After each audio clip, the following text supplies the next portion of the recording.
While my husband, Henry, was away on a business trip, my world was quieter, lonelier. The silence of the house seemed to amplify every thought, every fleeting feeling. I hadn't seen him in over 3 weeks, and with the news that his trip would extend for another 2 months, the days stretched on endlessly. But what was even harder to endure was the emotional distance that had quietly crept between us. It was a Friday evening, a seemingly ordinary night, but that night would mark the beginning of something I couldn't explain, something that would alter everything. I was lying on my back, staring up at the ceiling, the moonlight casting soft, jagged patterns that flickered like the remnants of forgotten dreams. My mind drifted in and out of thoughts, the loneliness weighing heavily on me. The house felt so empty, the silence suffocating. I thought about Henry and the vast distance that seemed to separate us, not just physically, but emotionally. I heard the faintest creak of the door, a sound so subtle, yet it pierced through the stillness of the room. I sat up, my heart pounding, unsure of what to expect. In the dim light of the hallway, I saw him. Alex, my 19-year-old son, stood in the doorway, his broad shoulders framed by the faint glow from the corridor. He hesitated, his hand gripping the doorframe tightly, almost as though he needed the support to stand, as if the weight of something unspoken was pulling him toward me. Please share your thoughts in the comment section below. Each of your shares is not only a motivation for us but also contributes to spreading value to the community. The air between us seemed to thicken with unspoken words, with emotions neither of us fully understood. I knew he was troubled, but there was something in his eyes, a certain intensity, that made the room feel smaller. His usual confidence, the playful attitude he had as a child, was gone. All that remained was a vulnerability, a longing that seemed to echo in the stillness. He stepped into the room slowly, as though testing the waters, unsure whether to proceed. The soft shuffle of his feet was the only sound as he crossed the threshold, his gaze never leaving mine. I felt a strange mixture of confusion and curiosity. What did he want? What was going on behind those eyes? But nothing could have prepared me for what happened next. As if guided by some force beyond our control, we found ourselves drawn together. Words were no longer necessary. The tension in the room spoke for itself. There was a hunger, a need for connection that neither of us had expected to find in each other. It was as if all the emotional distance, the months of separation, had culminated in this single, electrifying moment. That night, as we crossed a line that neither of us could ever take back, I felt both terrified and alive in a way I had never known before. It was reckless, impulsive, and utterly overwhelming. The wildness of it, the thrill of being seen in a way I had never been seen before, consumed me entirely. Even as the night unfolded in ways I couldn't have anticipated, there was a part of me that knew things had changed irrevocably. The days that followed were a blur, but my mind was fixed on what had happened. Despite my husband's imminent return, I couldn't shake the feeling that something had shifted deep inside me. The guilt, the confusion, the longing, everything tangled together in a way that made it impossible to move forward or to go back. What had started as a quiet, lonely Friday had become the most thrilling, most dangerous night of my life. And now, as I lay in the quiet of my bedroom once more, I couldn't help but wonder how it would all end. Would I be able to keep this secret? Or would it eventually consume everything I thought I knew about love, family, and desire? In the silence, I could hear the soft, rhythmic sound of my own breath. But in my mind, all I could hear was the pounding of my heart. "Mom," he said quietly, his voice heavy with hesitation, a sound that instantly struck me to the core. I blinked, rubbing my eyes as my heart tightened at the sound of his voice. It was the kind of tone that carried a weight of unsaid words, a heaviness that lingered in the air long after he had spoken. "Alex, what's wrong?" I asked, my voice trembling with concern, though I tried to mask it. Something in his voice unsettled me. He didn't answer immediately. Instead, he stood frozen in the doorway, his silhouette framed by the faint glow of the hallway light. The silence stretched between us, thick and uncomfortable, as his shadow seemed to swallow the space around him. And then, almost imperceptibly, he took a step forward, his bare feet making soft, almost inaudible thuds against the plush carpet. His movements were slow, measured, as though he was trying to approach without disturbing the fragile calm that had settled in the room. But there was something about the way he moved, hesitant, uncertain, and almost afraid, that made the air feel heavier, as though something was about to break. "I couldn't sleep," he murmured, his voice barely a whisper, a fragile admission that didn't seem like enough to explain what had brought him here at such an ungodly hour. I glanced at the clock on my nightstand. 2:24 a.m. The numbers glared back at me in the darkness, as if mocking the late hour and the unease that was spreading through my chest. Alex wasn't the type to wake me up unless something was deeply bothering him, something that weighed heavily on him. So why was he standing there, so lost and distant, in the dead of night? I swung my legs over the side of the bed, the cold hardwood floor pressing against my feet as I motioned for him to come closer. "What's going on?" I asked gently, my voice softer now, attempting to soothe him with the calm I wished I could find for myself. He hesitated again, his gaze still fixed on the floor, not daring to meet my eyes. There was a stiffness to his posture as he took a seat on the edge of the bed, his back straight as if bracing himself against something invisible. His hands, normally so relaxed and confident, were clasped tightly in his lap, as if holding on to something he couldn't release, couldn't share. The tension radiating from him was palpable, almost suffocating. I could feel it in the pit of my stomach, a knot tightening with each passing second. For a moment, I simply watched him, the silence stretching between us like an endless chasm. I could feel my pulse quicken, a dull ache settling in my chest as I tried to figure out what was happening inside his head. He was so distant, so closed off, and yet there was something in the way he was sitting, in the way his body seemed to tremble ever so slightly, that told me he was carrying something more than just a restless night. "Alex, you can talk to me," I said softly, my voice gentle yet firm, trying to break through the wall of silence that had enveloped him. "Whatever it is, I'm here. You know you can tell me anything." The words hung in the air, but he didn't respond right away. Instead, he let out a shaky breath, his fingers fidgeting with the hem of his t-shirt, pulling at the fabric as though he was trying to find something to anchor him, something to hold on to. His eyes were fixed on the floor, not daring to meet mine, as if the weight of whatever was on his mind was too much to bear. I watched him closely, feeling the distance between us widening with each passing second. I wanted to reach out to him, to somehow break through the barrier that had formed between us, but I wasn't sure how. I didn't know what had brought him here tonight, nor what was making him feel this way, but I could sense that whatever it was more than just an inability to sleep.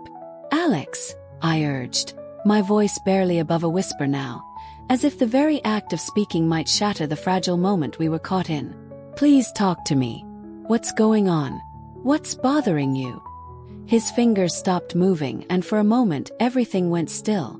There was a deep, lingering pause before he finally spoke again, his voice barely audible, as though the words were trapped in his throat. I don't know, Mom," he muttered, his voice barely above a whisper, but the emotion behind it was clear. It wasn't just a simple confession of insomnia. It was something deeper, something that had been gnawing at him for who knew how long. I could feel the weight of his words pressing against me, though they were still incomplete. I could feel the turbulence of emotions beneath the surface, just waiting to break free, but for now they were locked inside him, hidden in the depths of his soul. I wanted so badly to understand what was going on, to help him, but I was afraid of what I might uncover in the process. It's hard to explain," he said finally. "I've been feeling something. I've been feeling different, and I don't know what to do about it." His words sent a ripple of unease through me. I leaned forward slightly, my voice steady despite the knot forming in my stomach. "Different how?" He looked at me then, his eyes searching mine with an intensity one wasn't prepared for. "It's about someone," he said. "Someone I've been thinking about a lot. Someone you're not going to expect." Relief briefly flickered through me. Maybe this was about a girl at school, a crush he didn't know how to handle. Alex had always been shy about his feelings, keeping them bottled up until they threatened to overflow. "Okay," I said, offering him a reassuring smile. "Who is it?" "Someone from school."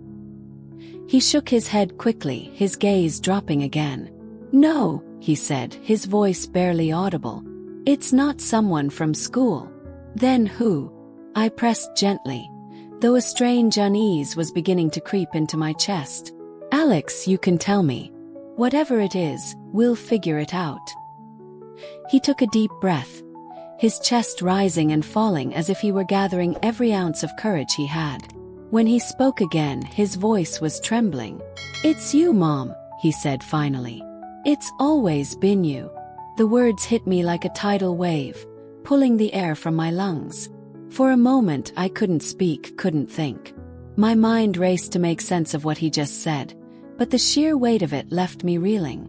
"Alex," I began, my voice faltering. What are you saying?" He stood up abruptly, pacing the room like a caged animal. His hands ran through his hair, tugging at the strands as if trying to physically pull the words from his mind. "I know how it sounds," he said quickly. "I know it's wrong, but I can't help it. I've tried for so long to push it away, to ignore it, but it's always there." I stared at him, my heart pounding so loudly I could barely hear his words. "Alex, this isn't. Don't tell me it's not real," he interrupted, his voice breaking. "You know what I feel. I've never felt this way about anyone else. It's not just admiration or some stupid crush. It's something way deeper, Mom." "Alex," I said again, my voice trembling. "You're my son. What you're feeling. It's not love. It's something else, something." "It is love," he shouted, his voice raw with emotion. "You're everything to me, Mom. You're the only one who's ever understood me. The only one who's ever made me feel like I'm worth something. How can that not be love?" Tears stung my eyes as I tried to process his words. My son, my sweet boy whom I had raised and loved unconditionally, was pouring out feelings I couldn't understand. Feelings I couldn't reciprocate. But yet something in me was excited. Looking back on it now, I think I didn't notice it at first. I think I tried to ignore it. And so I said, "Alex, you're confused. You're going through a lot right now, and maybe these feelings." "I'm not confused," he said, turning to face me. His eyes were glassy with unshed tears, and his jaw was set with a determination that made my chest ache. I've never been more sure of anything in my life. That moment I noticed it. I could feel the way he was attracted to me, and I didn't want to turn away from it. But still, as his mom, I took responsibility to ignore it. I reached out, placing a hand on his arm. "Alex," I said gently, "these feelings, they'll pass. Promise you they'll pass. And when they do, you'll see things more clearly." "What if they don't?" he whispered, his voice breaking. "What if this is who I am? What if this is how I'm supposed to feel?" My throat tightened, and for a moment I couldn't speak. I didn't have the answer he was searching for. Didn't know how to ease the pain that was so evident in his eyes. All I could do was hold on to the hope that time would bring clarity, that this moment wouldn't define us. "You're not alone in this," I said finally, my voice trembling but resolute. "We'll get through it, Alex. Together." He looked at me for a long moment, his eyes filled with a vulnerability that made my heart ache. "I don't want to lose you, Mom," he said softly. "I can't lose you." "You won't," I said firmly, squeezing his arm. "No matter what, I'll always be here. You know what? Why don't you join me for tonight? Maybe that would help a bit," I said while turning myself back under my sheets again. He nodded and slowly stepped into the bed. Then I grabbed him with me and I felt something. I didn't mention it to him, of course, so I just said, "Good night, sweetie." And he smiled at me. The silence that followed was heavy but not unbearable. It was the kind of silence that held promises, fragile but sincere. And as he closed his eyes, I felt a glimmer of hope. Hope that we could weather this storm, no matter how impossible it seemed. But deep down, I knew this was only the beginning. And I was right. A night like this was coming again, which would end in a totally different way. This night nothing happened. But there was more coming because love, especially love as complicated as this, doesn't fade quietly. It demands to be reckoned with, and I had no idea what that reckoning would look like. I looked at me, then his eyes, dark and unreadable. Not really something in his tone made me falter. I stepped closer, lowering my voice. Alex, we can't keep going like this. It's tearing us both apart. I know, he said, his voice barely above a whisper. But I don't know how to stop. Maybe we need help, I suggested. Someone to talk to, a therapist. His lips twisted into a bitter smile. You think a therapist is going to understand this? They might, I said, though I wasn't sure I believed it myself. Or at least help us figure out how to move forward. He shook his head, the towel dropping to the floor. No one can fix this, Mom. No one can change how I feel. His words hung in the air, heavy and unrelenting. I wanted to argue, to tell him he was wrong, but I couldn't, because deep down I knew he was right. The worst part was that I still hadn't told him that I felt something too that night, and that I was the one lying to him, trying to avoid my feelings for him too. I knew that, and still I kept my mouth shut. Least for now. The following days were a blur of avoidance and awkward conversations. Alex tried to act normal, but the tension between us was palpable. Every interaction felt like walking on a tightrope, and I couldn't shake the feeling that something was about to snap. That something came one evening as we were cleaning up after dinner. Alex had been unusually quiet all day. His movements tense and deliberate. As I loaded the dishwasher, he leaned against the counter, watching me. Mom, he said suddenly, his voice breaking the silence. I need to tell you something. I turned to face him, my heart pounding. What is it? I can't do this anymore, he said, his voice trembling. I can't keep pretending everything's fine. Alex, we've talked about this, I began, but he shook his head. No, you don't understand, he said, his voice rising. I can't just turn off how I feel. I can't keep pretending I'm okay when I'm not. Then what do you want me to do? I asked, my frustration bubbling over. What do you expect me to say? I don't know, he said, his voice cracking. I need you to see me, to understand how much this is tearing me apart. I do see you, I said, my own voice trembling now. I see you every day, Alex, and it breaks my heart to see you like this. But I don't know how to fix it. He took a step closer, his eyes locking onto mine. You can't fix it, he said. But maybe we don't have to. I stared at him, my mind reeling. Alex, what are you saying? He didn't answer. Instead, he closed the distance between us, his hand brushing against mine. My breath caught, the air between us suddenly electric. But the moment didn't last. I stepped back, breaking the connection. No, I said firmly, my voice shaking. We can't. His face crumpled, pain etched into every line. I'm sorry, he whispered, turning and walking away. I stood there, my heart racing, the weight of what had just happened crashing down on me. Because no matter how much I tried to deny it, something inside me had responded to him, and that terrified me more than anything. I thought back to the nights we had spent together. In the last couple of nights, he had been touching me more than before, and I noticed I did more to him too. I think he noticed it, and that's why he started the conversation. But the days after that moment in the kitchen were like walking through a storm, unpredictable and overwhelming. Alex and I avoided each other more than ever.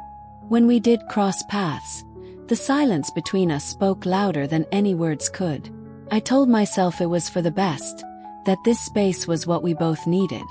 But the truth was, every time I saw him retreat to his room, every time I caught the flash of pain in his eyes, it tore at me. I spent nights replaying the scene over and over. The way he looked at me, the weight of his words, the way my heart had betrayed me in that brief, fleeting moment of connection. It wasn't right. It wasn't.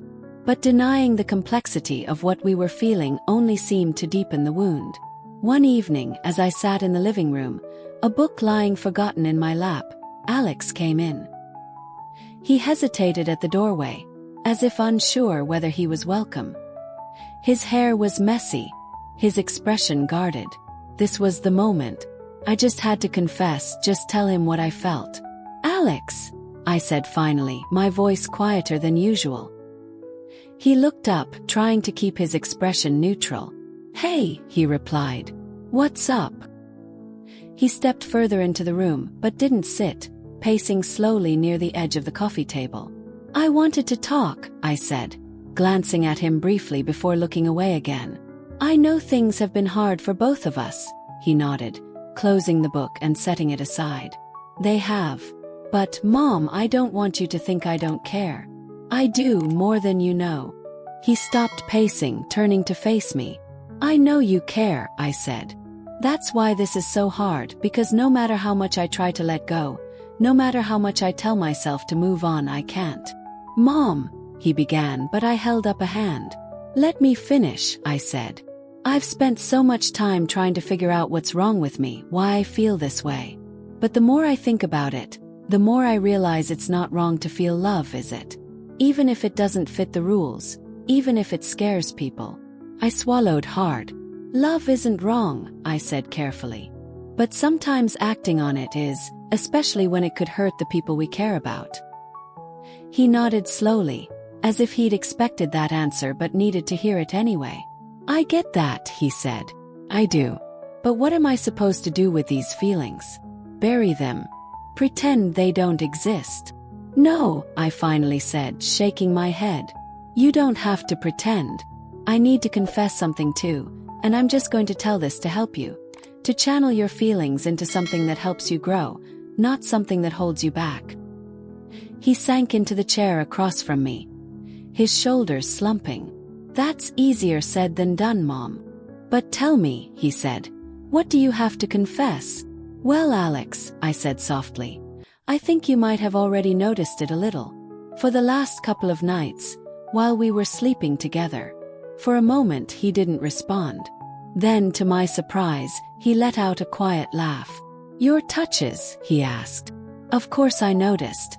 But I told myself you did that to make me feel good. To be honest, they only make me feel lost. They make me feel so close to what I want but yet so far away." "You're not lost," I said, leaning forward. "You're just finding your way, and that's okay. Hey, it's part of growing up." He looked at me then, his eyes filled with a vulnerability that made my chest ache. "I don't want to lose you, Mom," he said. "I can't lose you." "You won't," I said, my voice firm. "No matter what, I'm here. That will never change." At that moment, without him noticing, my heart was pounding high up in my chest. I still hadn't told him how I felt, and that those touches were not only for his benefit, but also because of what I wanted deep inside. So I decided not to let him come in between anymore. I had to clear my thoughts and tell him how I felt. "Let me finish what I was going to say, Alex. Those touches, they were not to make you feel good. They what?" he said. "I did that because I felt something too," I confessed. "In fact, I still feel something. Alex, I was scared to tell you because I am your mom and it is wrong. It cannot be true what we feel for each other, but I can't deny what I am feeling." He stayed silent for a moment, then leaned toward me, grabbing my leg. "Alex," I said, "we can't do this. What about Dad?" "We can," he said. "No one has to know." He whispered, but yet I saw hesitation in his eyes. I leaned toward him, kissing him intensely, but not for long. I knew we couldn't do this, and I knew he wasn't sure either. So I pushed him away. "Let's just get a good night's rest, and then we'll talk tomorrow, okay?" said. He nodded, but we both felt the tension wasn't gone. We both went to the bathroom to brush our teeth and make ourselves ready for bed. While changing into my pajamas, I smiled at him. While he was washing his face, I went to the bedroom and crawled into my bed. For the past few weeks, ever since that fateful night when he finally confessed everything, The dynamics between us had shifted. What had once felt distant and complicated now had a strange sense of normalcy to it. We had been sharing the same bed almost every night, and in a way, it had become second nature for him to slip in beside me. So, when he entered the room a few moments later, it wasn't anything out of the ordinary. He didn't have to ask or say anything. I simply opened the sheets, inviting him in without a word, the silence speaking volumes. But even in the quiet of the night, that lingering tension we both felt hadn't quite dissipated. It was still there, hanging between us like an unspoken question neither of us could answer. Sensing it, I decided to break the silence and try to ease the heaviness that seemed to settle around us. "Let's just take some time to rest," I suggested, my voice soft yet firm. "And we'll talk about everything tomorrow before Dad comes back." "Okay." He didn't hesitate to agree, though his voice held a certain resignation, as though he had already accepted that whatever had been lingering between us wasn't going to resolve itself tonight. "All right," he said, his words quiet, but his tone giving away just a hint of surrender. But for me it wasn't over. Not by a long shot. I hadn't resigned myself to the same sense of finality he had. I still had questions, feelings I couldn't yet explain, and a knot in my stomach that hadn't loosened. I turned off the night light, the soft click of the switch sounding louder than it felt. "Good night, honey," I said, trying to sound as calm as I could, though the words felt oddly distant as I turned my back toward him. "Good night, Mom," he replied, his voice barely above a whisper, the weight of his words heavier than any of the moments before. I could hear the soft sound of his breathing, steady but somehow louder in the quiet of the room. My mind was racing, spinning in 1,000 different directions. Each minute felt like an eternity as I lay there, thoughts tangled, emotions surging in waves I couldn't quite navigate. The weight of everything that had led up to this moment hung heavy in the air, yet it felt like something was shifting, something beyond my control. At some point, as I adjusted my position in the bed, my foot brushed against his leg. It wasn't completely accidental. There had been a part of me that wanted it to happen, even if just to test the waters, to see if the connection was as undeniable as it felt. But at the same time, I wasn't sure what it would mean or how it would unfold. To my surprise, he didn't pull away, didn't flinch. Instead, he responded in a way I hadn't expected. He let it linger. In a rush of impulsive energy, I found myself pulling him closer to me. Without thinking, without stopping to question myself, he grabbed my leg, his touch firm yet gentle. I turned around, my heart pounding in my chest, unsure of whether I was making the right choice, but unable to stop myself. For a brief moment I hesitated, my mind still screaming at me to stop, to think, to reconsider. But that hesitation was fleeting, swallowed up by a wave of something I hadn't felt in a long time, a desire that consumed me completely. And then, without another thought, I kissed him. The kiss was different from any I had shared before. It wasn't just an exchange of affection, but a confirmation of something deeper, something raw and real. It wasn't just about the kiss, though. As the night unfolded, we went beyond that moment, deeper than I had anticipated, into something that felt both reckless and liberating. I won't go into the specifics, but in that moment, I gave myself fully to what was happening. I let go of all the confusion and uncertainty that had weighed me down for weeks. For a fleeting instant, it was like I could forget everything, the worries, the guilt, the fear. All that mattered was the now, the heat between us, the connection that felt undeniable and pure. I closed my eyes, my senses overwhelmed, and I let the moment envelop me. For the first time in what felt like forever, I felt alive. Alive in a way I hadn't realized I was missing, as though I had been holding my breath for too long and was finally able to exhale. In those moments, I told myself that this wasn't wrong. It couldn't be. This wasn't some confusing mess of emotions or misguided choices. It was love, real, simple love. It had grown naturally between us, nurtured by years of shared experiences, care, and an unspoken understanding that had developed over time. I told myself that while we were caught in the heat of everything, this was just the next step in a long journey we had taken together. It made sense in my mind, even if my heart still struggled to keep up. But just as quickly as it had started, it ended. The rush of emotions, the intensity of the moment, dissipated almost as fast as it had come. I could feel him pulling away, and with that shift, I felt the coolness of reality start to creep back in. I guess it was all a little too overwhelming for him, too. I could see it in his eyes, that mix of exhilaration and uncertainty. As he pulled back, a smile tugged at the corners of his lips, but it wasn't entirely carefree. It was a smile tinged with the weight of everything unspoken between us. He looked at me, his voice quieter now, almost searching. "We're okay, right?" he asked, his words hanging in the air between us. I nodded, the motion feeling almost mechanical, as though I was simply going through the motions of normalcy. I made my way to the bathroom, the coolness of the tile beneath my feet grounding me, offering a brief respite from the storm of thoughts racing through my mind. The sound of the door clicking shut behind me seemed to echo in the silence, and for a moment I just stood there, trying to make sense of what had just happened. The next few weeks passed with an unexpected ease, like a temporary truce had been called between us. Alex seemed more at peace, at least on the surface. The edge of tension that had hovered over us now felt distant, though I knew it wasn't gone.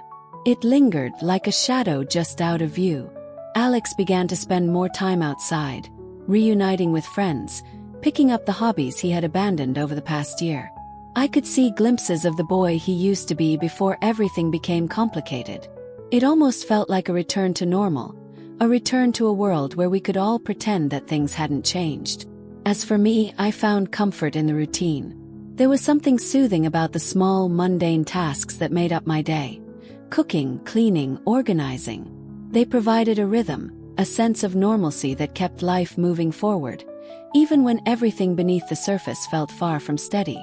But no matter how hard I tried to push the thoughts away, the undercurrent of what had happened between Alex and me remained. It was like an invisible thread that connected us, one I couldn't see, but I could feel it tugging at me whenever I wasn't paying attention. It bound us in a way that neither of us could escape, no matter how much we tried to move forward. And yet, despite the seeming ease of our daily lives, the weight of the unspoken remained between us. I couldn't shake the feeling that something was still unfinished. The lingering silence felt louder than any conversation we hadn't had. Up until this point, I still hadn't told my husband what had happened. How could I? How could I even begin to explain what had occurred, let alone try to make sense of it myself? And Alex? Well, we hadn't talked about it either. There had been no words between us since that night. It was like we both agreed, without saying a word, that it was better left untouched. But deep down, I knew that avoidance didn't erase the truth. What am I supposed to do with all of this? Keep asking myself. I'm unsure, caught in the swirl of emotions, confusion, and guilt.